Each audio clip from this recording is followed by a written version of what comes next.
Hi, good morning. My name is Sara Velázquez Cristancho, Adversity Development Program, Instructor Jenny Ordóñez, audio about the work and academic context. I am currently studying a technology program in the adversity development. This has meant that I have to take time out daily to develop my skills as an advisor.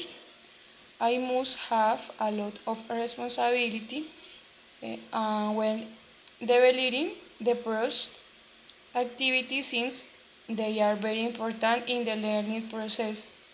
In my hope, I have to strive to be the best advisor.